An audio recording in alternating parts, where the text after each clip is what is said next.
Hi,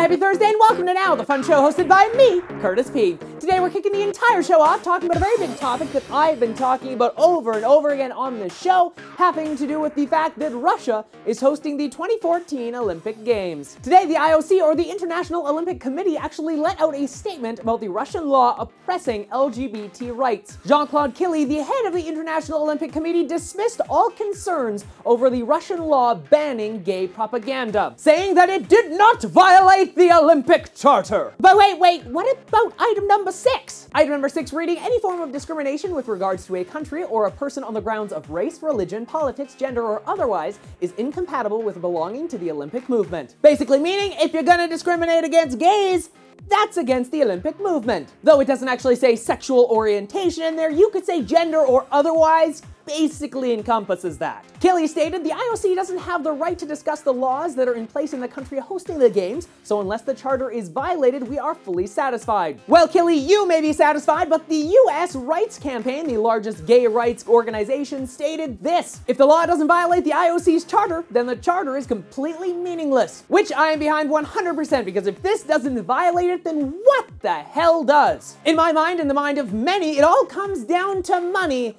and unfortunately not human rights. At the current time, $51 billion have been spent on Sochi so far, meaning it is the most expensive Olympic Games in all of history. So simply banning it or moving it to another country is out of the question at this time. Of course, I'm going to continue to follow this story because it is a very big story. The Sochi 2014 Olympics will start at some point in 2014. At this point in time, I could give a fuck. And that's all I'd like to talk about that topic. Let's push it aside and jump into the next one, that being the Hyperloop. Yes, it's back in the news. It appears that Elon Musk's dream for fast transportation between LA and San Francisco, that being getting in a pod, in a tube, and shooting at 800 miles per hour, could soon become a reality. Looks like the director of SpaceX is actually going to try to bring this idea into reality using crowdfunding. He stated he's confident that the plans are feasible and is looking for volunteers to sign up and help develop the project. They're going to be using the Jump Start Fund community to raise all of the money necessary to build a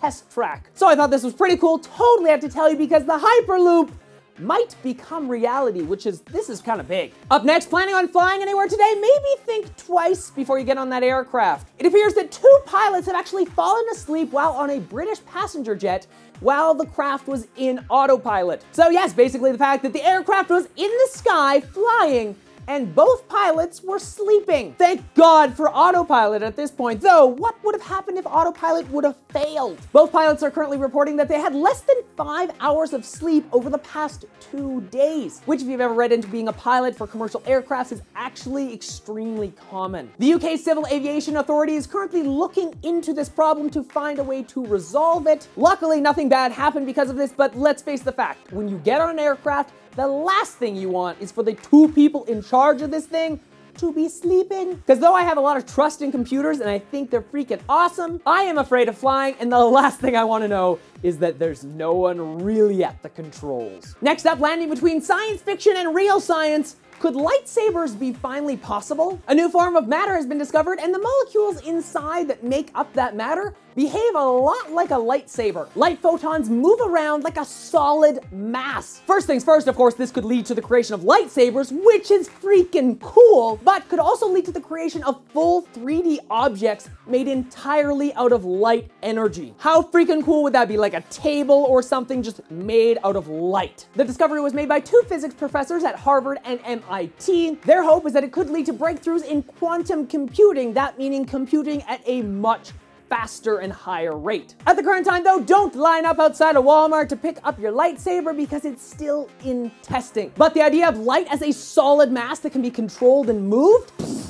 Mind blown. And the last topic of the day, I wanted to touch on media, because it appears that 1/3 of all Canadians are now watching TV online. Yes, the CRTC, or the Canadian Radio Television Telecommunication Council, reported that in 2012, 1/3 of all Canadians used online resources to watch TV, watching an average of 3 hours of TV per week. That's up from 2.8 in 2011. 6% of all of that happens on your tablet or phone, which is actually kind of interesting. And the average adult in Canada watches one movie or TV show a week online via streaming. The one big thing that the CRTC is a little worried about here is the fact that they're no longer gatekeepers on Canadian media/broadcast. Since many of you probably aren't located in Canada, you probably don't know the rules that kind of justify that. That being the fact that Canada pulls in a lot of media outside of the country, so we have a certain block that has to be dedicated to Canadian content. But without the CRTC regulating things like online, like my show, I can talk about anything but Canadian content if I want to. Currently, the CRTC is looking into a way to maybe mandate how that works in the future, but the thing I'm pulling from all of this, 1/3 of all TV watched in Canada is online, and I think that's pretty freaking sweet. So talking about media and online and all that type of stuff, how do you watch TV? Do you watch it traditionally, like on your TV at like 7 o'clock, you turn it on and you're like, boom, there's a TV show? Or do you go online and you stream it whenever, wherever you want? Let me know in the comments section down below. You can also let me know on my Facebook page, Twitter account, or through Google+. Links to all that and the other articles I talked about in today's episode in the description down below. Check out all of those links down there. Tons of really cool stuff for you to check out. Of course, if you enjoyed today's show, why not hit that like button, subscribe, and maybe even share the show with your friends. Until Monday, I'm Curtis Parody, and that's what's happening now.